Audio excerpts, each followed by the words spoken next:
vamos a estar al pendiente de lo que ocurre en el Senado, vamos a estar al pendiente de esta situación en la política, pero también estamos al pendiente de lo que generan las investigaciones que ustedes publican en la revista Contralínea. Y es importante informarle a la audiencia que ya te ha concedido una entrevista la directora de Talleres Gráficos de México, la directora general Maribel Aguilera, en torno a esto de las empresas coyotes intermediarias que podrían poner en peligro incluso un proceso electoral, poner en riesgo de fraude electoral, algo tan importante como lo que se viene en el 2024, y ya te dice abiertamente que los intermediarios no deben producir materiales electorales. Las empresas intermediarias que carecen de maquinaria, oficinas y empleados, que ha consignado en una investigación Nancy Flores hace unos días, lo platicábamos aquí el lunes, materiales electorales, no deben participar, las empresas intermediarias que carecen de maquinaria, oficinas y empleados no deben participar en la producción de papelería y materiales electorales que son de alta seguridad, te señala la directora general de Talleres Gráficos de México, que además estaría Talleres Gráficos de México ofreciendo una mejor alternativa, ¿por qué no decirlo?, a estas intermediarias. Y espero que los organismos estatales, locales, no queden exhibidos por su relación a estas empresas de coyotaje, cuando hay una opción importante a través de Talleres Gráficos de México para la producción de papelería y materiales electorales, Nancy. Sí, Vicente, fíjate que en esta entrevista que sostuvimos con la directora general de Talleres Gráficos de México, Maribel Aguilera Chaires, pues ella justamente observaba esta circunstancia, que los intermediarios no pueden nunca más tener esta facultad de estar, de alguna manera podríamos decir, terciarizando el trabajo, pero más que terciarizar, pues aquí el tema es que estamos hablando de materiales de papelería que es de alta seguridad,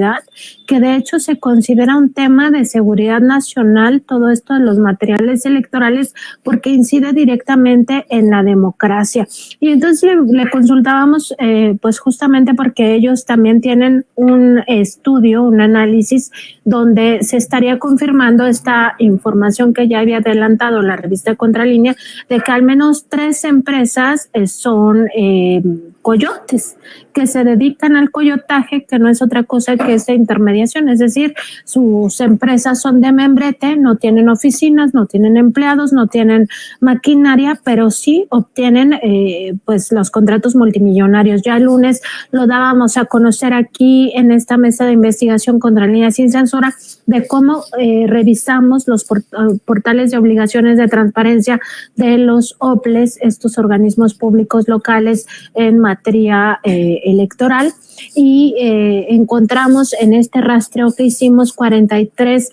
contrataciones, de las cuales pues implican gastos por más de 1,000 millones de pesos. 2 de esas empresas que tienen pues toda la pinta de posibles empresas fantasma, pues justamente habían obtenido contratos por 500 millones cada una. Más de 500 millones cada una. Estamos hablando no solo de sobrecostos en la producción, que digamos sería lo más barato dentro de lo malo, o de todo el espectro de cosas malas que pueden pasar si se contratan este tipo de empresas, pero lo más grave es que no existe una vigilancia en todo el proceso. O sea, no existe una vigilancia en torno a la calidad ni en torno a la cantidad. Y esto es muy grave porque la falta de calidad en los crayones lleva a escenarios de fraude. Por ejemplo, ya lo dijimos, se puede borrar el voto de la persona y sustituirlo, suplantarlo por la elección de un candidato distinto.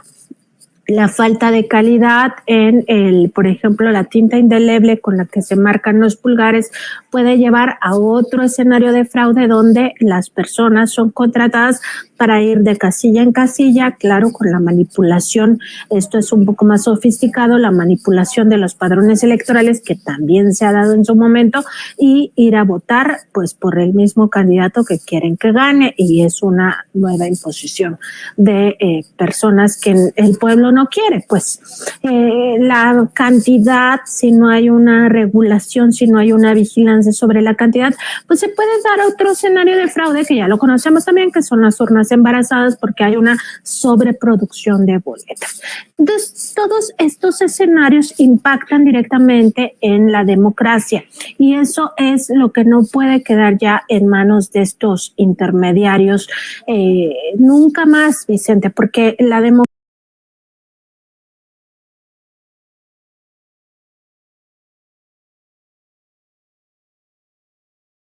está en juego precisamente. Y bueno, ella, la directora general de Talleres Gráficos de México, dice que a partir del contrato marco, es lo que nos explicaba, se firmó en agosto un contrato marco con el Instituto Nacional Electoral, ya con Guadalupe Tadei al frente de este instituto, que es un poco también lo que nosotros abordábamos en la conferencia matutina con el presidente López Obrador, que muy probablemente este contrato marco se derivó del propio análisis que hizo el INE una vez que llegó Guadalupe Tadei a la presidencia, de decir, pues esto no puede seguir pasando. Entonces ese contrato marco es para, de alguna manera, y respetando la autonomía de los soples, invitarlos a que ellos contraten a Talleres Gráficos. Y ella decía, si en algún momento la capacidad no alcanza, que ya ampliaron toda su capacidad instalada, pero bueno, si llegaran escenarios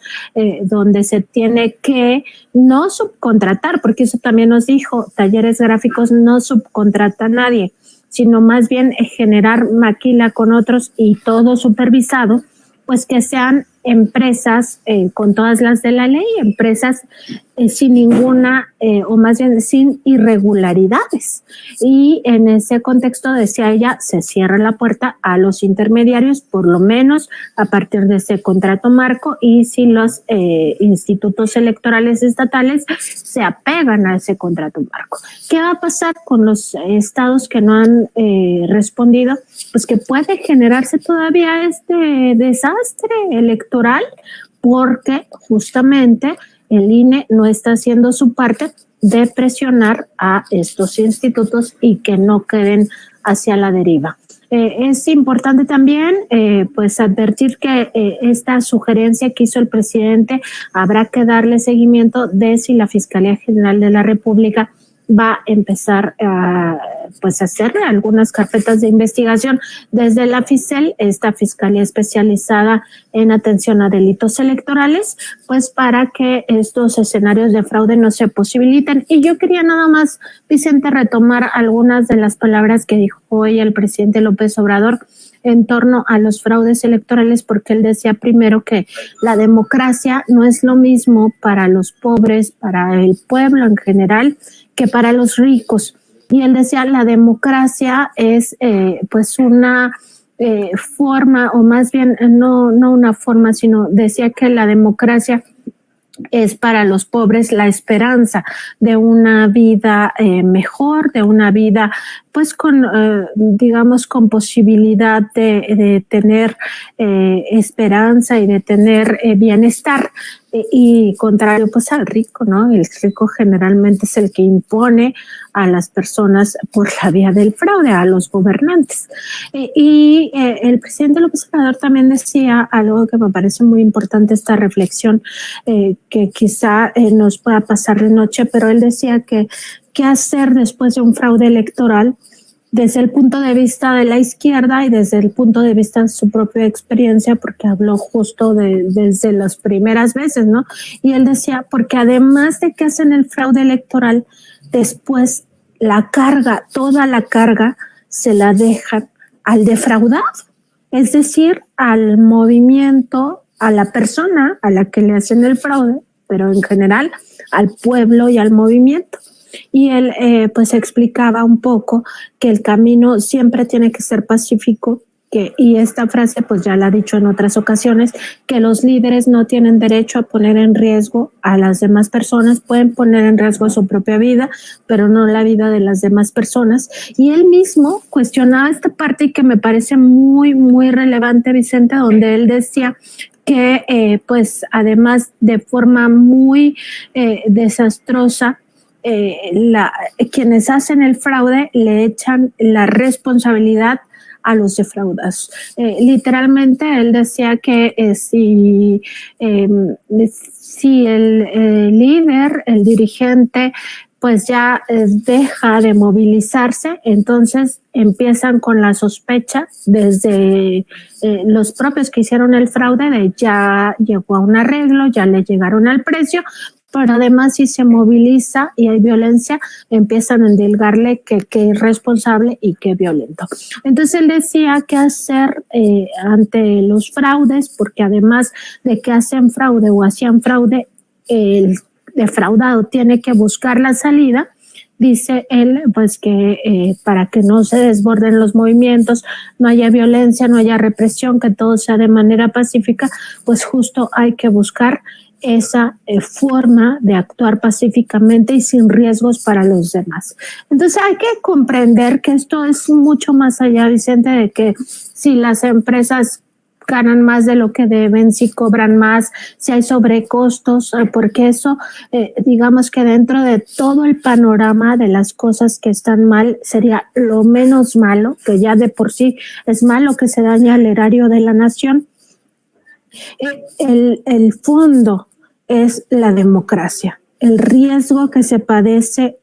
en la democracia por estos intermediarios, por estos coyotes, por estas empresas privadas, y de ahí la importancia también de que el propio Talleres Gráficos de México pues ya esté pues señalando que no puede nunca más participar, por lo menos desde el ámbito de Talleres Gráficos, los coyotes. Me parece muy relevante esta decisión, sobre todo que también empecemos a reflexionar en torno al valor que tiene nuestro voto, que nuestro voto vale lo mismo que el voto de los ricos, pero sobre todo que tenemos que defenderlo como pueblo, como sociedad, y rechazar todas estas pues escenarios que pudieran incidir de una manera ilegal e ilegítima en los procesos electorales, Vicente.